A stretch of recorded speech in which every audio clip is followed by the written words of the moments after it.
Welcome to the Huntsman Podcast, where we talk about the lessons learned down in the timber, successes and mistakes that made us better, and we just tell you some stories that you ain't fitting to hear anywhere else. I'm JJ Lawhorn, country music singer, Davy Crockett reincarnated, and I am the Huntsman.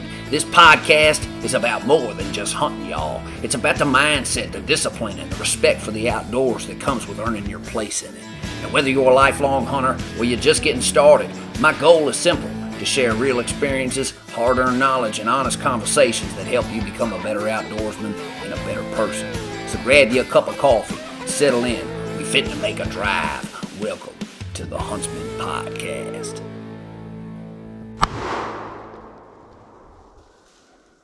My name is JJ Lawhorn, and this is the Huntsman Podcast, powered by Bird Dog Mafia, Phillips Outdoors, and Ancient Footwear. Now, we're going to give praise to the King of Kings, Lord of Lords, Jesus Christ. Y'all, if you don't know him, get to know him. Don't be caught dead without him. I'm telling you. Don't wait. Pick up that Bible. Pray. Get down on your knees. You better get down on your knees and pray.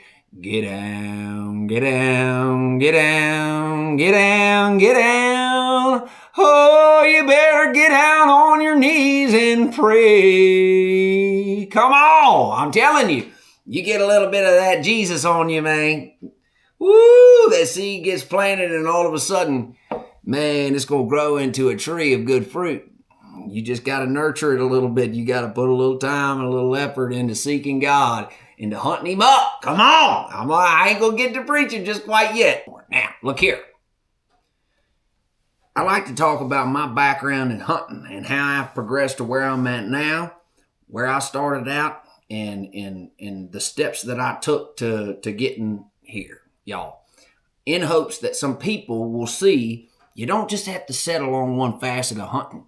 Being a huntsman is being somebody who can go in any environment and be successful and take game. And I'd like to inspire people to not just get hung up on one kind of hunting, y'all. I mean, it happens a lot. Oh, I'm a big buck killer 5,000. I meet more deer hunters than I meet anything else. I'm not knocking deer hunting. I love deer hunting.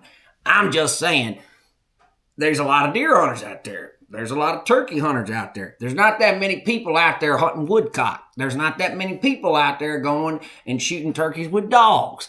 I want to try to inspire people to try different methods for the same animals that they hunt, and also to try different kinds of hunting that is not available where they're at, you know. So go out there, man, and try something new. And hopefully this story of my background in hunting and how I progressed to where I'm at inspires you to do that. Now, where I started out, down there in Central Virginia, I started out just like a lot of young men in my area, hunting squirrels and rabbits and Tweety birds. Woo, I'm telling you, every daggum little critter like that feared me in that part of the county. Woo, we had Red Ryder BB guns, we had pellet guns, we had them all, man. And we was out there busting them. Woo, tell you something right now. They want a bird left on the telephone line by the time we got done shooting. 2 or 3 of us young cats lined up. It was game over. Now from there, I'm like, look here, I'm trying to take some bigger game. I've done killed all these little critters, the groundhogs, the chipmunks, the red-breasted robins. I done killed them all. Now, I got to get to a bigger piece of game. So I'd start telling my daddy, hey, I want to take this old shotgun of my granddaddy's that I've been shooting over here with my uncle, shooting these clay pigeons and getting to familiarizing myself with the firearms. I said, I want to go over here and take this gun and go kill a deer. And my daddy's like, I don't know. So he tells me the story about his hunting experience. Now he said, look here, I done gone hunting a couple times before this, and I did kill a couple deer, but I went hunting with your granddaddy one time, and we was on our way to the stand. About that time, my granddaddy, he looked over and saw something glistening in the bushes, and he jumped on top of my daddy. Turns out it was the bluing of another man's barrel. A young man, 14 years old. He was over there walking around when he shouldn't have been before the deer drive. They set him up in a deer stand and said, hey, you sit tight until the dogs come through. Well, sure enough, that 14-year-old kid, he got bored waiting on them dogs, and he started meandering down through the woods, heard something shaking in the bushes, heard somebody rustling coming down through there, and he pulled up his gun. And that's when my granddaddy saw that glistening on that barrel, that bluing, shimmering in the sunlight. He jumped on top of my daddy out of instinct, and there directly that young man said, "Gabow! Gabow! Gabow! Gabow! Gabow!" He dumped the gun, just flattened all the little scrub stuff right above where they had just been standing. I'm telling you, woo! They was mad. That young man, he got the butt whooping of his life. His daddy got kicked out of the hunt club. Oh, man, it was almost real bad. My daddy almost died. My granddaddy almost died. Woo! So he said, "Look here, son. This is what had happened to me. I went hunting, turned out getting hunted. I didn't fancy that much, so that was the end of my hunting career." My daddy's like, "Look, if you want to go hunt, you got to prove to me that you're responsible enough to hunt with a gun. So, if you want to hunt with a gun by yourself, then you got to kill one with a bow and arrow first." Now, my daddy knew that I loved to shoot bows and arrows. I had bows and arrows ever since I was a little kid. We even learned how to shoot them in school, the old PE class with archery in it. Yeah, come on. However, I was not too thrilled about having to kill a deer first with the bow and arrow before I could go out there and kill one with the gun. But anyways, I decided, okay, well, he's giving me away, so I'm going to go ahead and save up my money and get me a compound bow.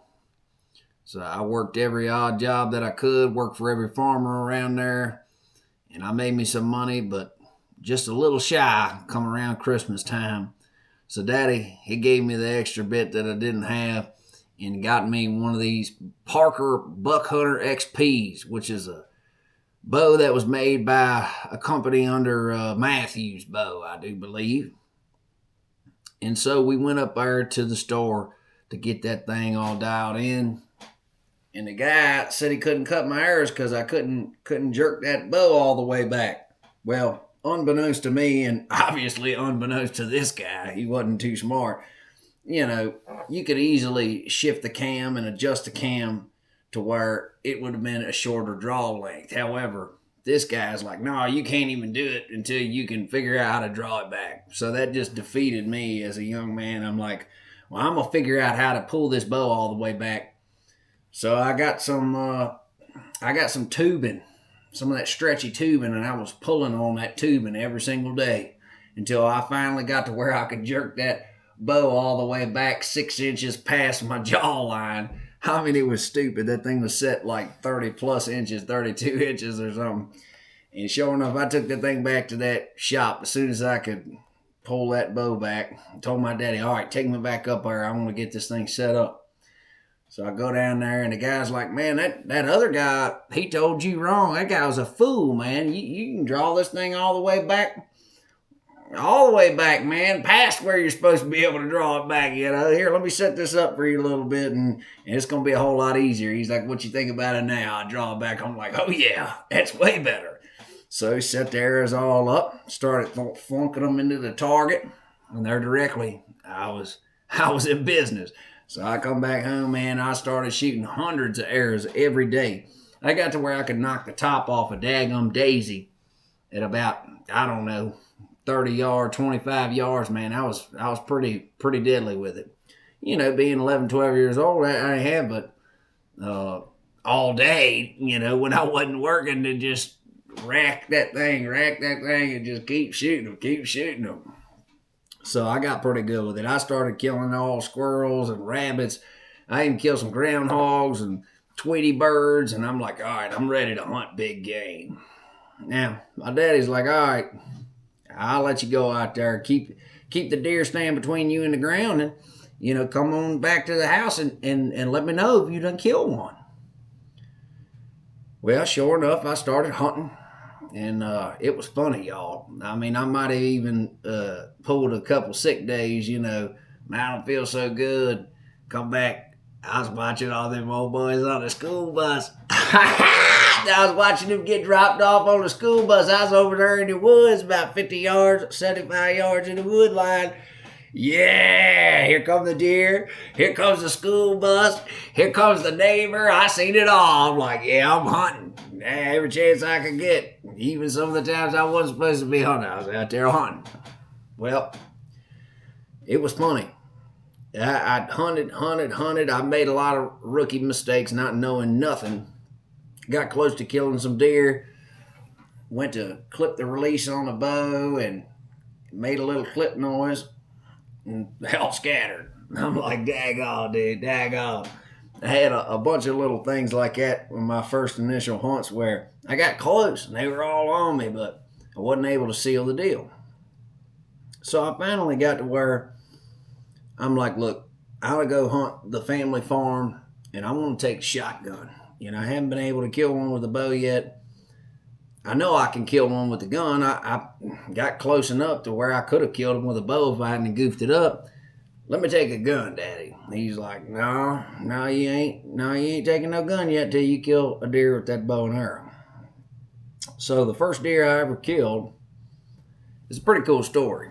I was raised in a God-fearing household, y'all, but I had never really seen God show up and make himself apparent in a way that I could relate to as a young man. I'd seen things happen to other people. I'd seen people get prayed for and get healed and stuff, but I hadn't made a prayer and asked God to show up in my life and then seen that yet to that point as a young man. And that's exactly what happened.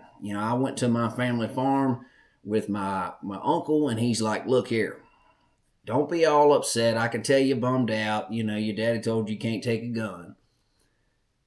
God gave me a dream, son. And I said, about what? He said, you're gonna kill a deer tomorrow with that bow and arrow.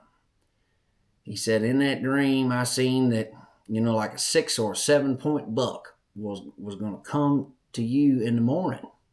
And son, if you would just pray and ask the Lord to make himself apparent in your life, he will show up. Never had a scenario of somebody tell me that they had a dream that involved me and God told them something in that dream that was going to come true and that they believed it. So I'm like, all right, God sent you a dream and he's going to send me a buck. All right, I'm all for it. I'm going to pray that prayer in the morning. So I got up the next morning and I started off into the woods with my climber. I walked across this giant bean field and I got all the way to the back to where the timber was. And man, it was all gone. All this timber was gone. I said, oh my gosh, I'm talking about they had logged all this timber. So I found in there a creek that they had left the trees around, and it was pitch black, man. I didn't even know how far I'd made it from this field. And I eased up to the nearest tree and I started looking around. Maybe I should pick this tree. Maybe I should pick this tree. I don't know. And by that time, I can start seeing it's kind of getting light outside. I got to hurry up and pick one. So I picked this one tree and I shimmy up this thing. And man, I wait until it gets light outside and I'm just defeated. I'm like, I'm an idiot. I'm only 75 yards from this field, that I walked out of. I'm going, dude, I thought I went so far back off in here. I'm 75 yards from the bean field. Stupid. That's what I'm thinking. So I'm sitting there for a while, and I stop being so negative, and I say, all right, you know what? I'm going to pray that prayer my uncle told me to pray. I'm going to ask the Lord to make himself apparent in my life. And so that's exactly what I did, and I meant it too. And I got to praying real hard. Y'all, and every time I turn my head and hear something, it was a squirrel. Squirrels hopping around all around me. Big ones. I'm talking about elephant-sized squirrels. I'm like, ain't no way. I mean, any other day, I'd probably be shooting a squirrel. So I pray some more. And I'm sitting there, and I put my head down. And I'm like, man, starting to feel defeated again. About the time my faith was dwindling, I heard something and I thought, it's just another squirrel. Something told me, no, it ain't. I looked up and here comes this buck. Here comes this buck. I'm like, ain't no way. Ain't no way. Sure enough, dude, it comes right on the string right there to me. And I pull back, dude. I got that thing like straight down. That thing was 7 yards off of my tree stand.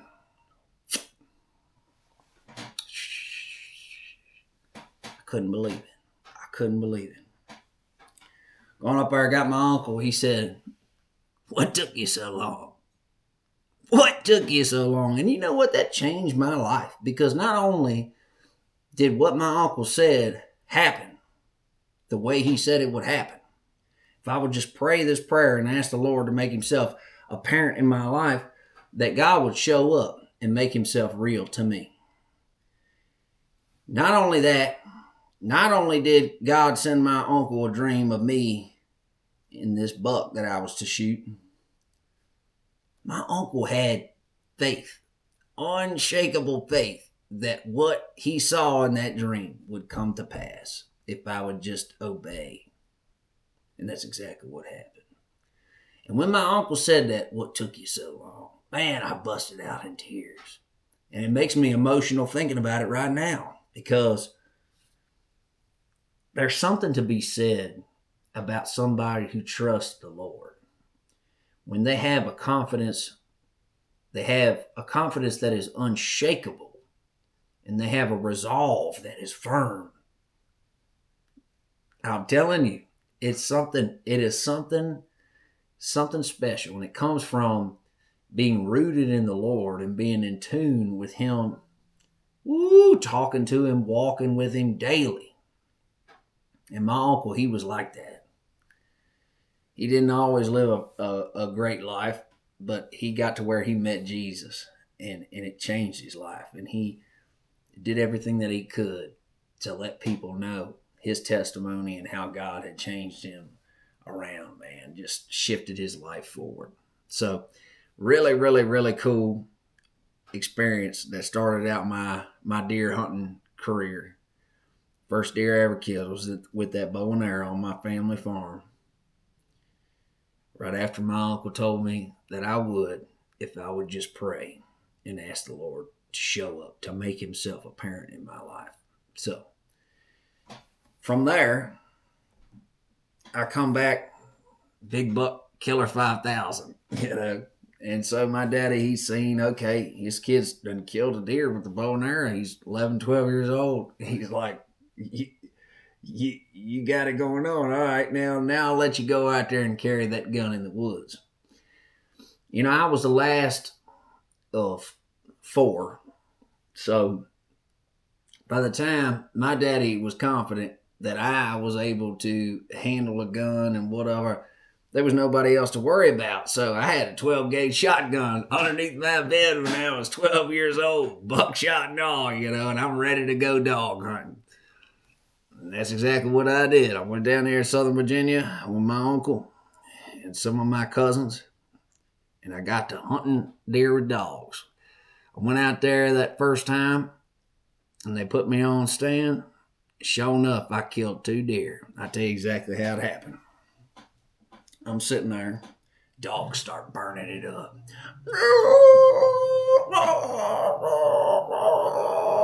Oh, man, my heart was pounding. Oh, it was pounding. And I'm shaking like a leaf on a tree. I know they're coming. They're screaming. They're burning it up. The sound is all just a giant wave hitting me right there in the face. And by the time I just can't take it no more, and I'm just about to explode, here the deer is jumping the bushes.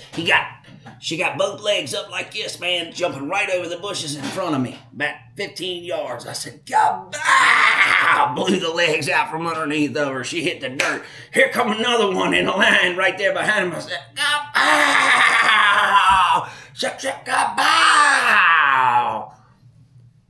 Dogs screaming everywhere. Dogs pouring in there. Stuff so thick in front of you, when the deer drops, I couldn't even see. They both disappeared. And all of a sudden, the dog shut up. Well, about that time, directly, here come these old boys, next stander over, whatever. "Hey, boy, you done got one. I said, I don't know if I got him or not.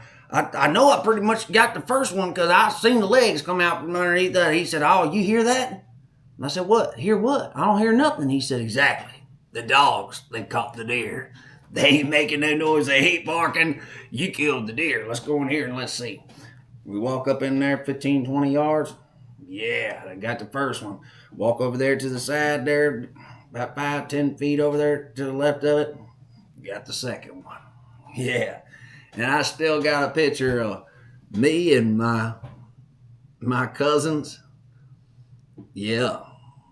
Right there out in front of the grain silo with them 2 deer out of crippled up. Come on. I'm telling you.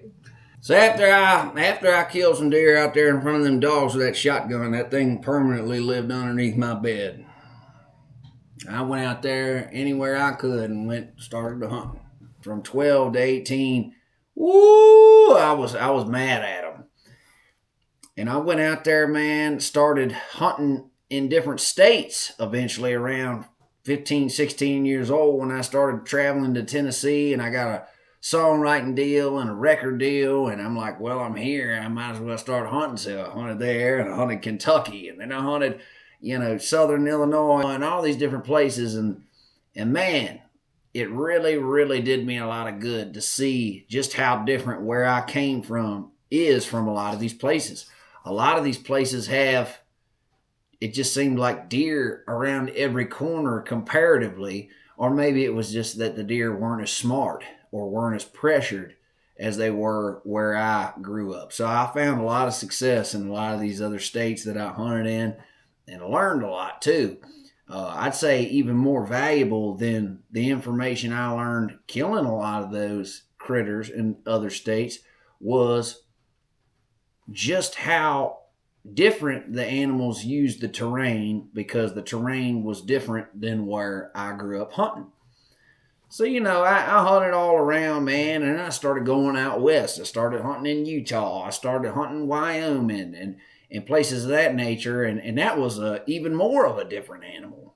And I say that where I grew up, like I said in the last episode, I truly do believe that it is the most pressured hunting state out of any of them.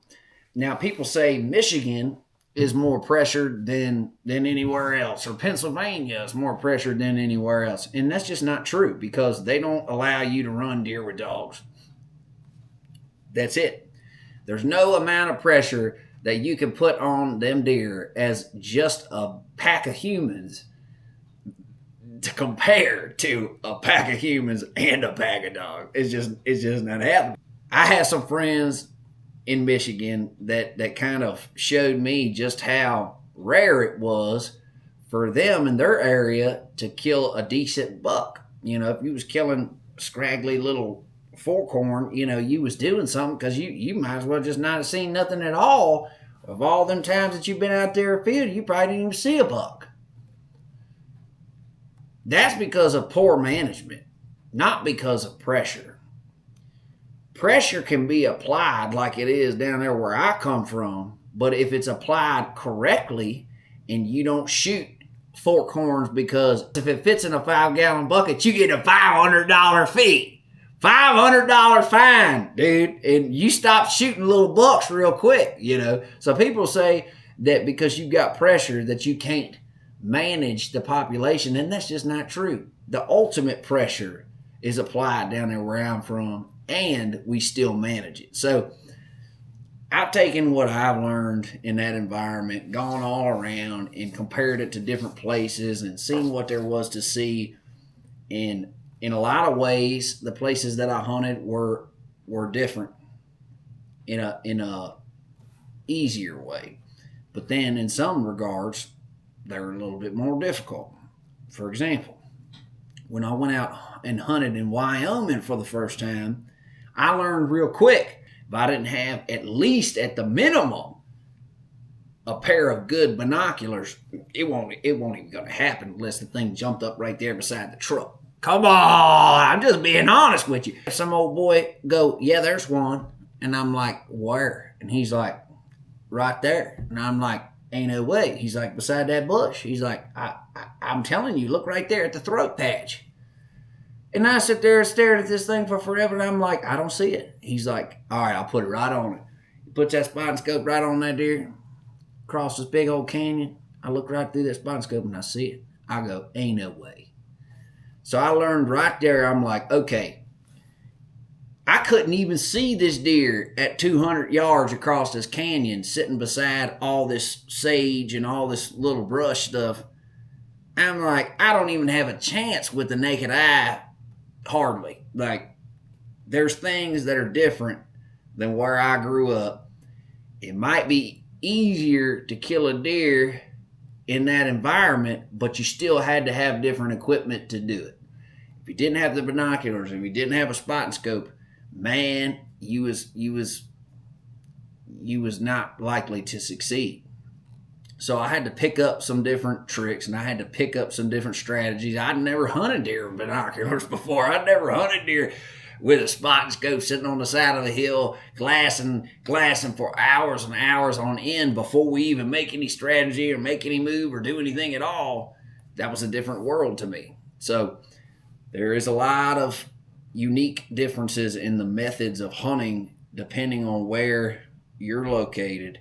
Most all of them, I would say, are still easier than trying to be successful in the pressure that I grew up in. And that is a positive for me because I'm like, well, if it's not harder than that, I can do it.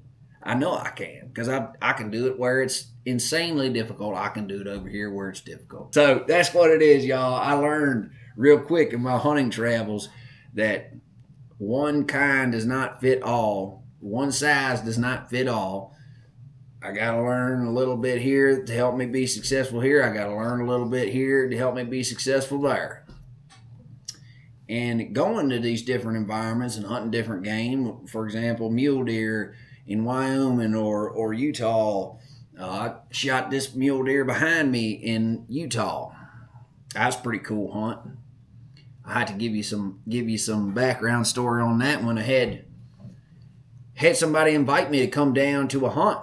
And said, hey, man, I got a tag for you and everything. You just come on down here and we'll fly you out. And we want to meet you. We want to hunt with you. I'm like, man, this is cool. It's the first time I'd had somebody fly me out to just come meet them and go on a hunt with them. And so sure enough, I go down there and I shared a hunting camp with a couple really cool cats, man. One of them was Chad Mendez, the UFC fighter. Shout out to Chad Mendez. I seen him whooping up on some old dude in the bare knuckle fighting championship the other day. So he's still ripping and rearing. I know he's got a guide service out there. And anyways, we was at this camp, man, and I got to meeting Chad, and I got to meeting his buddies and some of our mutual friends and stuff. And next thing you know, we're out there hunting, and it was just gorgeous. Different terrain than I'd ever hunted before. And first day we go out there, man, this guy is taking me around. His name was Clint. And old Clint, they said, yeah, man, he's good. He knows the ground. He'll take you around. And, he won't babysit you or nothing, but, he'll take you around. I said, all right, that'd be good. So he drives me down there to this first spot. And he looks at me and he's like, hey, man, just so that you know, we're going to see 50 to 75 deer when we pull up here in this field. I said, ain't no way. He said, yeah, there's going to be 50 to 75 deer in this field. I'm like, no, ain't no way. I don't think I'd ever even seen 75 deer in a field but one time before this. So I just didn't even believe it. But we come around this bend and we look. And sure enough, there's all these deer in this field. I can't believe it. They're all bedded up. They're standing up. They're frolicking around. Go, my goodness, look at them. There's more of them than you can count. So sure enough, we're looking down through there. I'm looking through the binoculars, and I see one. I said, what about that one right there? He said, well, hold on, man. He said, let's go on up here to the next field. Let's see what there is in this next field up here. I said, no. I said, that one right there is big enough for me. This one right here behind me. I said, he's big enough for me. That's the first mule deer I've ever laid eyes on. I said, I'm killing that thing right there. I said, it's good enough.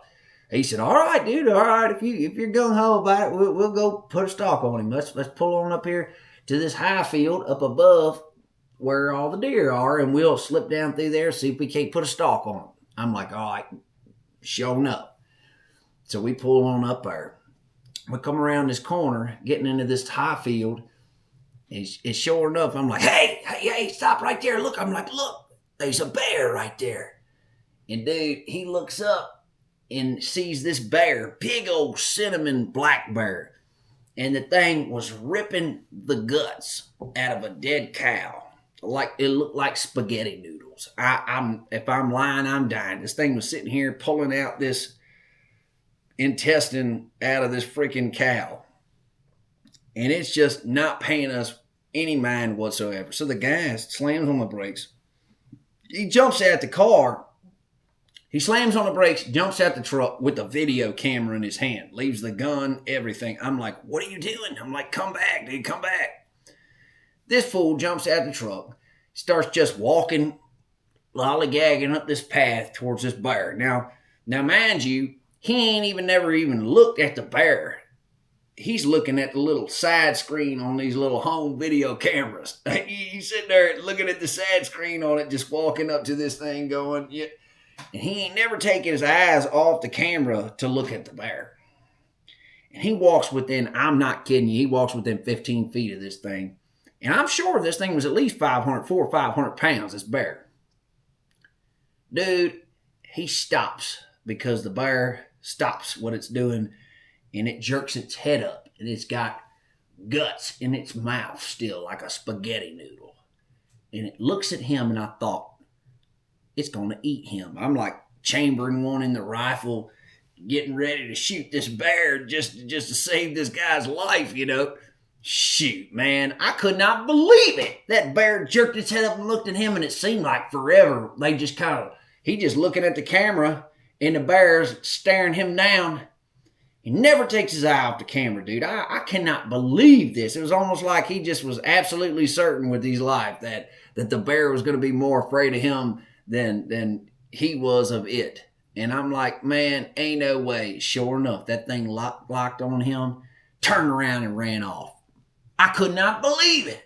But then the problem is that the daggum thing ran down there towards the deer where we're supposed to go stalk. I'm like, man, now we got our hands full. He's like, man, he comes walking back. He's like, that was pretty cool. I'm like, you fool. I'm like, dude, I thought I was going to have to shoot that thing just to save your life. He's like, oh, no, man, that thing wouldn't bother me. It'd been fine, man. I'm like, yeah, right, dude. You better be thanking Jesus and that thing didn't just come eat your face off, dog. I mean, you seen that thing? That thing was ripping intestines out of a cow. Nah, dude, you're crazy. I'm like, you're fried. He's like, come on, man, let's go put a stalk on this deer. We'll kill it. And I'm like, I don't know, man. That bear just went down in there. I'm not so sure. He's like, come on, man. Well, let's go. I said, all right. So we ease off down in there. We get down this slope. And we pop out on this little teeny finger on the edge of the wood line. And we're all hunkered down on our bellies. We're belly crawling up to the edge of the woods. And I set up there on that pack, and there he was. So a guy said, all right, he's about, 185 yards. All right. The guy had given me his gun, and it was this fancy, 6.5 Creedmoor. I never even shot one of them things, man. 243, that's all I was about. 243. Guy's like, I got a rifle for you. Don't even worry about it. So I just flew up there and used what he had. It was a 6.5. In my opinion, if you're not shooting some match, thing is junk. Just my 2 cents. Shoots really accurately, but I don't know, dude. It don't have the same big game killing power that a lot of cartridges do that are tried and true. I ain't hating, I'm just saying you can kill an animal with just about anything if it's well placed, but I would rather have a round that makes up for whatever I mess up. Come on. So look here. I go and I level off and say, all right, yeah, sabow. out. And dude, when I shot this rifle, I'm talking about it was so loud that my eardrums felt like they were going to explode. The thing had, I don't know, it had at least 6 inches of porting on the end of the barrel. I mean, this thing was, it must have been a $10,000 rifle, you know, $7,000 rifle, fanciest rifle I ever had in my hands. And man, when that thing turned loose, I'm telling you, all the sound went straight out of the side instead of the end of the barrel. And my ears were just, I couldn't even, I'm like, oh my gosh. Now, when I shot, I seen that thing hunch up, and I'm like, yeah, I killed him. And then I'm like, ah. The guy's like, I'm like, what? He's like, shoot again. I can barely hear him. He's like, shoot again. I'm like, shoot again. I'm like, you shoot him again. I'm like, look at him. He's standing there hunched up in the field. I can see him bleeding right there. The thing had just walked like 3 or 4 steps and was just standing there, just bloodied up. And I'd hit him just a hair back. But I was confident I'd got some of the soft stuff. And he was just sitting there just kind of shaking, and I'm like, he's going to fall over. He's going to fall over. He's like, shoot him again. I'm like, dude, you shoot him again. I can't hear nothing. I'm like, I ain't shooting this rifle one more time. Now, that was a mistake, because I should have just gone ahead and stuffed something in my ears, stuffed some dirt in my ears or something, and racked off another one, got by. But I'm telling you, I had some sensitive ears or something. I don't know, because that thing just turned loose and it was like a gosh darn cannon. So I'm like, dude, he's going to fall over. I ain't shooting him again. So he's like, all right, whatever. Sure enough, this thing sits back down, lays back down on the ground. I'm like, yeah, he's fitting to die. But then he don't. And we just sit there watching him for about 15, 20 minutes. And he's like, shoot him on the ground. I'm like, I ain't shooting that thing on the ground. I can't even see his back, but like an inch of his back. He's like, aim down there in the grass, right there where the grass meets his back. I'm like, nah, dude, I ain't finna do that. He's gonna die. He's gonna fall over in just a minute. About 5 minutes later, this thing gets up. He says, shoot him. So I'm on him now, because I'm like, nah, you ain't getting away. He gets up and he turns immediately away from us and just starts very slowly walking to the timber on the other side of this field. And I'm like, ain't no daggum way. I ain't shooting him in the rear end. He's like, yeah, you should have shot him 3 times already, which the guy was right. I should have shot him again. And by this time, I'm starting to get kind of pissed, because I'm like, yeah, he was right. I should have followed up and just put him out. But the shot didn't look very bad. So I'm like, you know, I figured he was going to die. My novice mistake. Well, the thing gets up and it walks off into the woods and it disappears. And I said, man, I know that thing can't go very far for dying. I mean, it's covered in blood. The thing's on its last leg. He said, all right, well, we'll give him a little time, and then we'll come back and give him a look. So that's what we did. We gave him about an hour or two, and then we eased on off down there and followed him a little ways into the woods. And I said, you know what? It's getting dark. We'll come back first thing in the morning, and we'll find him for sure. He's bleeding like a stuck pig. I'm thinking in the back of my mind, dude, this deer is going to get eaten by this bear. And the next morning, that's exactly what happened. Now, I'm finding this bear track all over this deer track, and I'm like, man, this ain't no good. We get up there, find the first big blood splotch, and find where he's done clotted up, and he's done got up out the bed, and he's eased on, and we follow this thing about 500 yards from where I shot it. And I'm like, man, what did I do? Why didn't I shoot that thing again? I don't know. At the time, it seemed like the best decision, because I could not hear. I had paralyzed my hearing, and I'm like, I'm not blowing my eardrums out over this deer. Well, I probably should have. So I'm in there, and I'm looking around for this deer. We've lost the trail. No more blood. Cannot find nothing. So I revert to the old school woodsman trick of looking for some birds. So I said, look here. What's on the other side of this land? They said, well, we got some more land over here on the other side. I said, all right, let's drive around there. We ain't going to do no good looking in here. So the guy's like, all right, yeah, we could go around and look, see if we can find some birds. So we go around, we don't find nothing, we don't find nothing. I said, well, how much further down there do you have? He said, well, we can go a little further. So we come around the bend there, and I seen one magpie. One magpie. This goes back to the good woodsmanship I was talking to y'all about. I might have made a mistake, and not shooting the deer again, but at least I had some good woodsmanship to fall back on to recover the deer. And I seen that one magpie, and I said, there. And he said, what? I said, you see that bird? He said, no. I said, there's a magpie that just disappeared over there on the other side of that hill. I said, let's walk up there. So we walked over that hill, and sure enough, as soon as we got over that hill, there was a whole daggone murder of crows that come up. Whew. And I said, yeah, there he is. Sure enough, there he was. Now, he was all eaten up. He was slick as snot, man. He done ate all the soft stuff up, and the birds had got the eyeballs. I said, at least it won't be a complete loss. I'll make a European mount out of that thing there, even though the bear got him a free meal. Come on, bears got to eat too.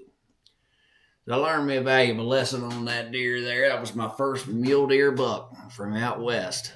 And went on to take another in Wyoming. And like I said, I've hunted all around the United States, man, for all sorts of game. But that was just one hunt that came to mind and in the progress of getting to where I'm at now. So that was just another hunt from the books there.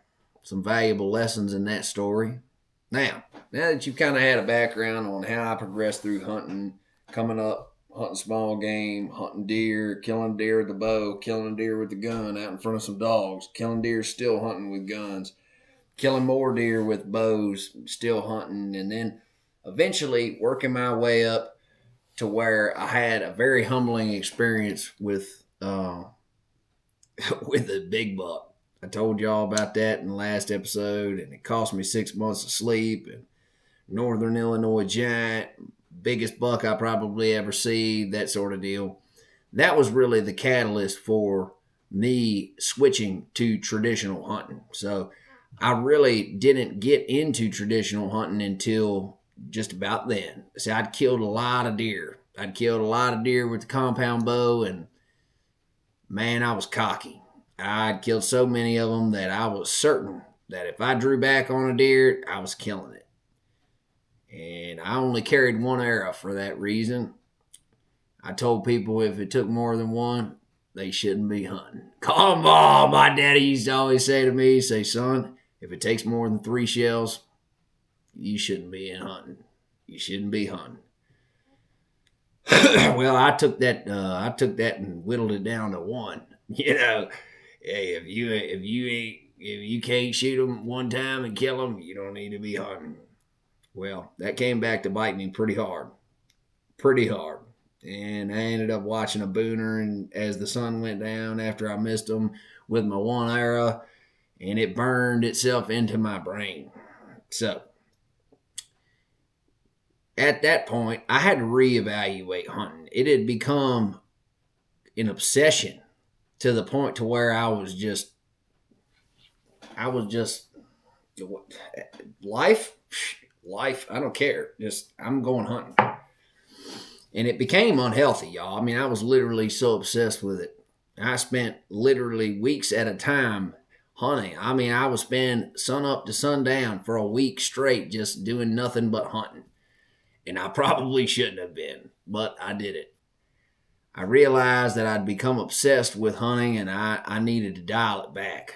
And when I was losing 6 months of sleep over this buck, I got to that end of that 6 months, and I'm like, dude, I got to do something different.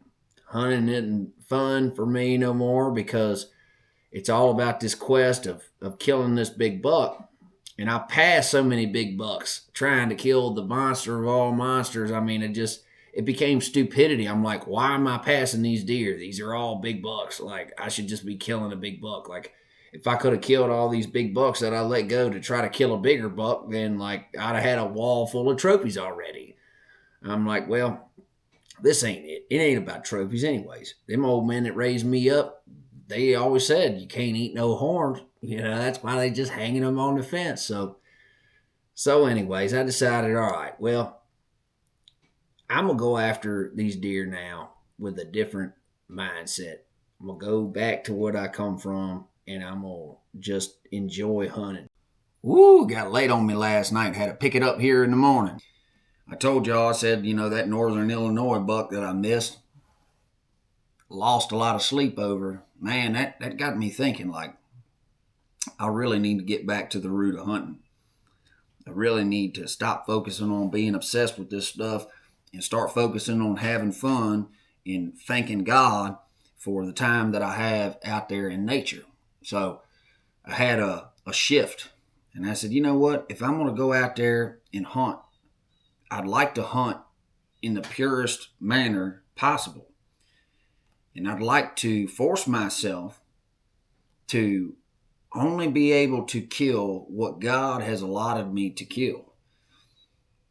If that thing comes by at 5 yards and I shoot him with a stick bow, it was God's will.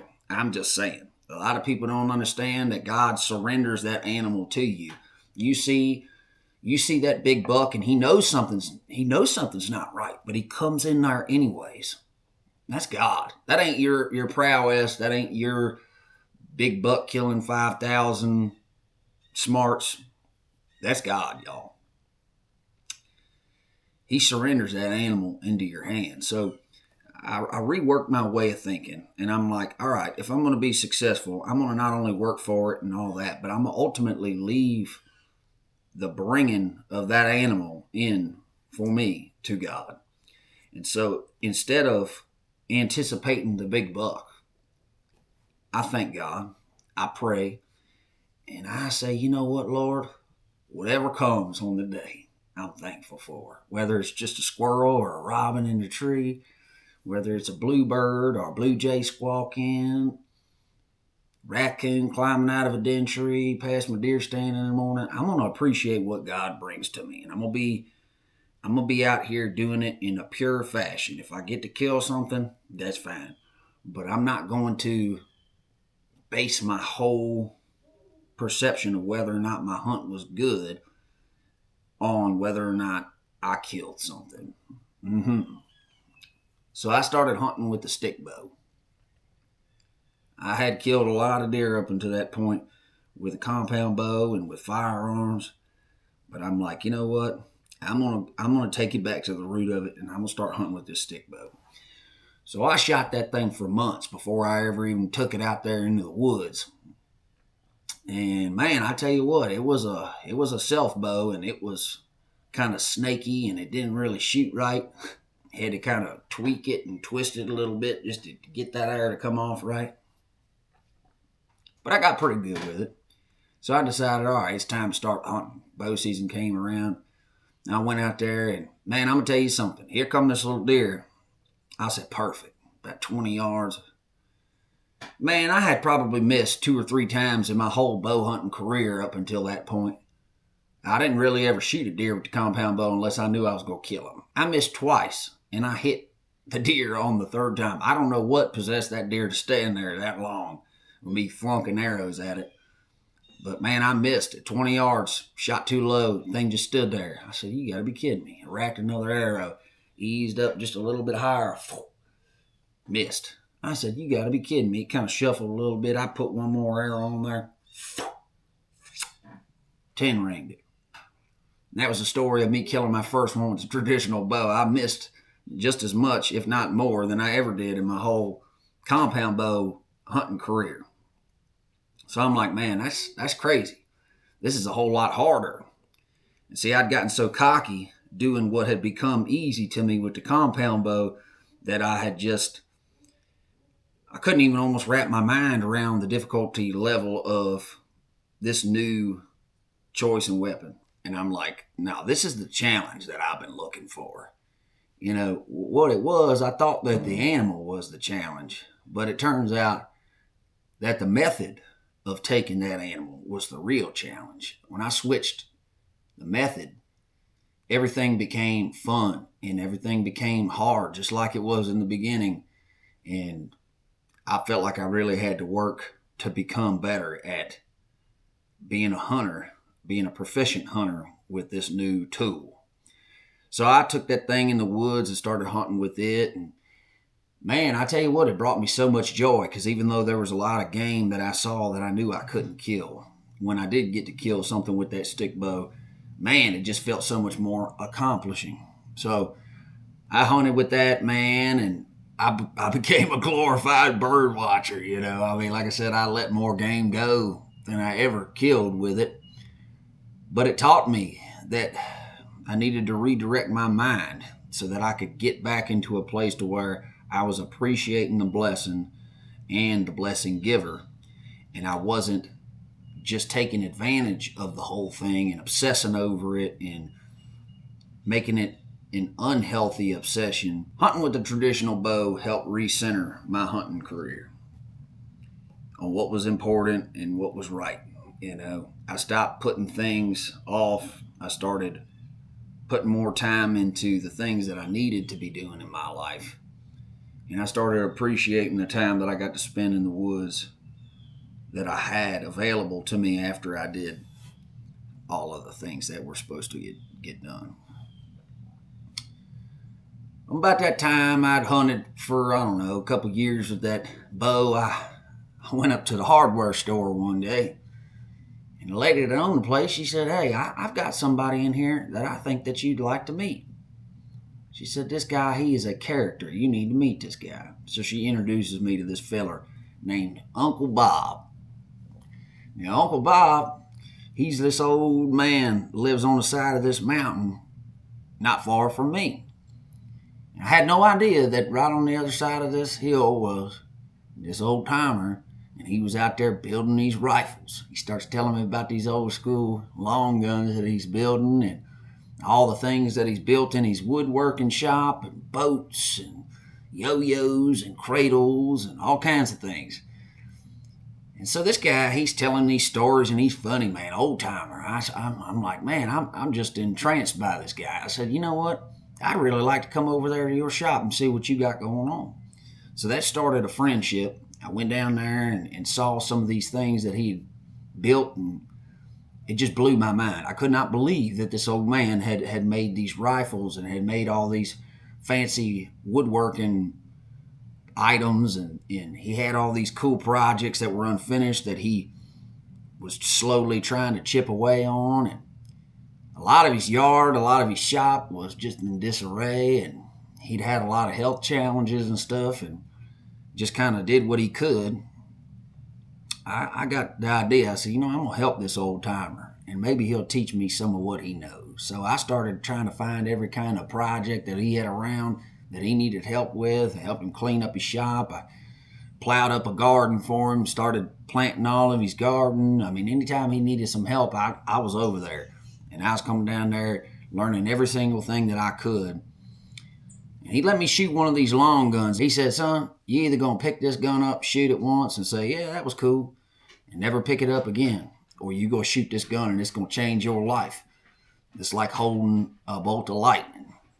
And sure enough, man, it was the latter. I said, whoo, I shot that thing, and that thing belched out a huge flame and tons of smoke. And I said, man, something about that right there. That's some Davy Crockett.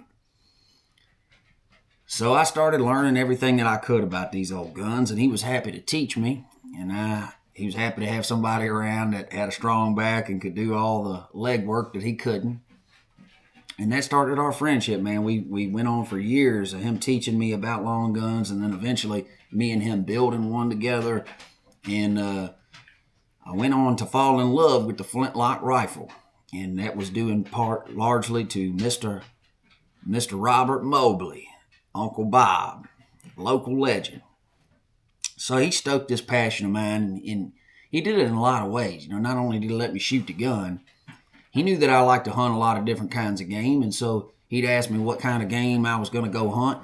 And I'd say, I'm going to go hunt raccoons. He said, all right, son, I got a 32 caliber flintlock rifle here. Yeah, I'm going to send this thing out here with you and just bring it back when you get your fill. So I'd take these guns and borrow these guns that he'd made. He had one caliber for every single different kind of piece of game. I don't know how he found the time to make all these rifles from scratch, but he sure did. And he'd just keep producing these things And he'd keep showing me, yeah, this one right here, this caliber works good for this game. This caliber works good for this game. Don't use the 40 to shoot the turkey. Use the 45 or use a 50 to shoot the turkey. So it's interesting. I fell in love with it so much that it became my choice method of hunting. You know, it is a firearm, but it's a lot like bow hunting in that there is a lot of margin for error. You know, a lot of people don't know about the flintlock rifle is that, you know, there's two ignitions. There's one on the side of the gun, spits in there through that touch hole and lights that powder up. So if you have any bit of flinch in between the two ignitions, you miss by a mile. A lot like twisting your wrist or whatever when you're shooting a traditional bow, arrow just flies completely not where you wanted it to go. All right. But it became a challenge, just like traditional bow hunting was. I wanted to start trying to take game with these guns, and it brought me a lot of joy. It really did. Made me feel like I was back in the 1700s again. And it was something that a lot of people had never seen before. I'd take these old guns, a hunt club somewhere or whatever, and people would laugh and stuff, but they'd also be intrigued. And I'd say, all right, well, look here, I'll let you shoot this thing and light it up, and you tell me what you think about it. Man, more times than not, people were just flabbergasted by this thing. Like I said, it's like holding a bolt of lightning in your hands.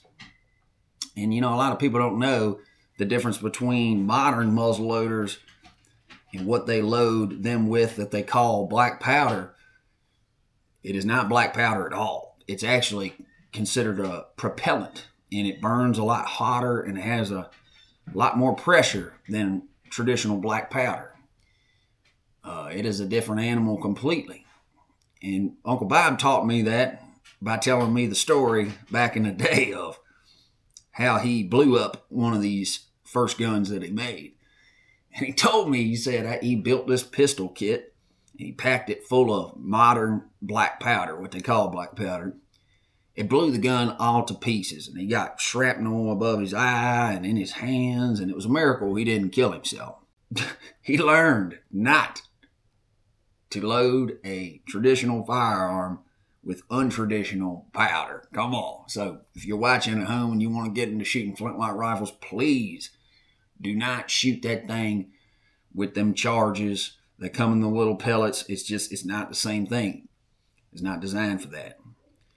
I learned a whole lot of old-timey historical things about the flintlock rifle and hunting with them. Like rifling. Rifling came from a feller, and he was trying to figure out how to load them old flintlock rifles more times and get more shots off without having to clean that thing. And sure enough, you shoot one of these old flintlock rifles, that black powder, ooh, it leaves a whole lot of mess in that thing. And every time you try to pack it up, it gets tighter and tighter and tighter. And it used to be, they could only shoot the gun a couple times before they had to stop and clean it, which was not a good thing to have to do in battle. So this guy on the quest of trying to create a rifle that he could shoot more shots out of without having to clean it so many times, he all of a sudden discovered that not only did that help, but it also threw that round ball in a twist to where that thing was deadly accurate comparatively to what they had in the smoothbore. Forever, you know what I'm saying? They started picking that up, and it transferred all the way down the line to the modern firearms that we have today. So, interesting stuff.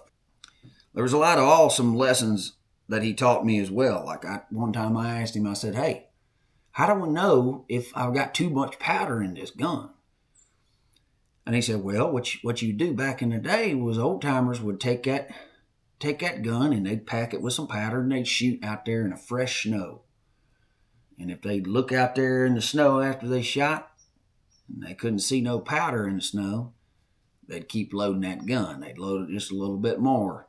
They'd fire that thing off, check the snow.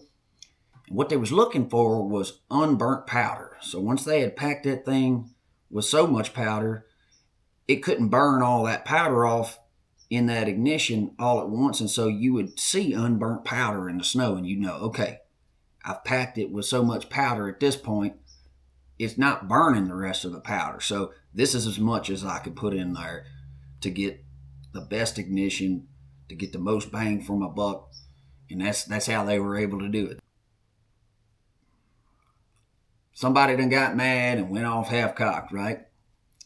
Well, that saying comes from what's called the cock on the flintlock rifle, and it is the part that holds the rock that strikes the metal frizzen and scrapes a spark into that flash pan, into your priming powder.